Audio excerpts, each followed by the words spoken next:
सची में हाणे मुंहिंजा पंहिंजा बि पुलिस वारा बि गॾु थी मुंहिंजा वॾी छोकिरी ज़ैफ़ा खणी आया आहिनि पंहिंजे थाणे में मुंहिंजे मुड़ुस जे पोयूं पिया आहिनि। मुंहिंजो मुड़ुस मां पुलिस खे इतला कयो, पुलिस वॾेरे जे उताक में वेठो हुयो, मां पुलिस ॾे वियो। मुंहिंजे मुड़ुस जे पोयूं आहे, इहो फोटो नालो अथसि, ॿियो निराकत नालो अथसि, इहो मुंहिंजे मुड़ुस जे पोयूं वधा आहिनि। अञा तुड़ी मां ॻोल्हे में अञा मुंहिंजो मुड़ुस लधो यबा कोन्हे। हाणे मां चयूं मां पुलिस वारा बि मुंहिंजी छोकिरी वॾी हिकिड़ो ॿुधाए त मसइलो तव्हांजो छा ते हो? फोटे सां मुंहिंजो मसइलो आहे कोन्हे, को वकील हुयो ॻोधो हुयो, इन्हनि सां मुंहिंजो मसइलो हुयो। हे फोटो पाण पंहिंजे मुंहिंजे छोकिरी खे अची खणी विया आहिनि, न निराकत जे मथां केस, न ॻाल्हि, न फोटे जे मथां। सही, कहिड़ी छोकिरी मां खणी विया आहिनि? अब मुंहिंजी गुलामज़ादी खणी विया आहिनि। अच्छा, हाणे पुलिस कहिड़ी छोकिरी खणी आई? हाणे गुलामज़ादी खणी आई आहे, तोखे चवां थो। न हाणे पुलिस छो खणी आई? मसइलो त तव्हांजो फोटे सां को हूंदो न। कई फोटे सां असांजो मसइलो न, फोटे जे मथां मुंहिंजो पटिशन आहे, न ॻाल्हि आहे, न पंदा, मुंहिंजो कुझु कोन्हे। पुलिस चवे थी जेका छोकिरी असां खणी आया आहियूं, जी जी जी, इहा हिनजी अमर जेकी आहे कोर्ट में केस विधो त मुंहिंजी न्याणी जेकी आहे उहा अगवा आहे। हाणे असां बादियाब कराए उनखे कोर्ट में पेश कंदासीं त बाबा ही छोकिरी हिनजे माउ जे घर हुई। अब उहो वाक़ई मुंहिंजी अगवा आहे, उहा मुंहिंजी नंढी छोकिरी आहे। उनजो नालो छा आहे? उनजो नालो फज़ीला नालो अथसि। फज़ीला, हे कहिड़ी आहे? गुलामज़ादी। गुलामज़ादी, हा।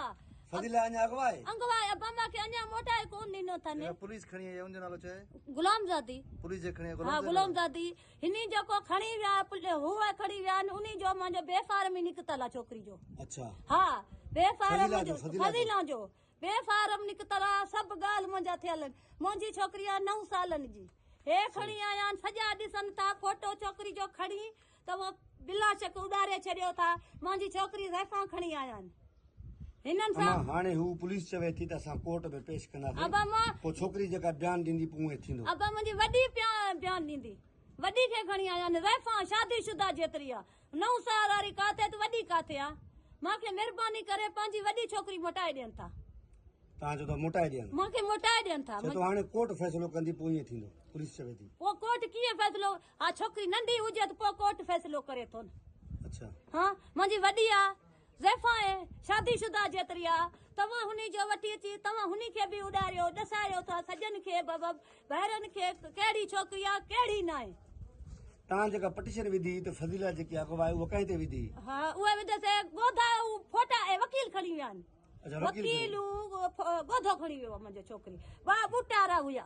अच्छा, हा, उहा माना बादियाब कोन्हे थी? अञा असांखे कोन मिलियो आहे छोकिरी। उहो हाणे मुंहिंजो मासां ज़ुल्म करे उन्हनि खयो, इन्हनि पुलिस वारा गाॾी में वठी खणी आया आहिनि मुंहिंजी नंढड़ी खे। मुंहिंजो मुतालबो आहे मूंखे पंहिंजा ॿार ॾियनि था।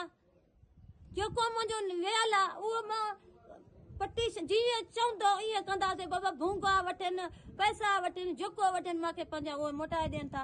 उहो जीअं मुंहिंजो कोर्ट करे फ़ैसिलो। अच्छा, बाक़ी ही जेका तव्हां चओ था इहो मुंहिंजी उहो न आहे, उहा न आहे। कसम ॾियनि था, उहा अगवा थियल। मूंखे कसम ॾियनि, जेको शइ ॾियनि मां खणण लाइ तयारु आहियां। उहो छोकिरी मुंहिंजी न आहे।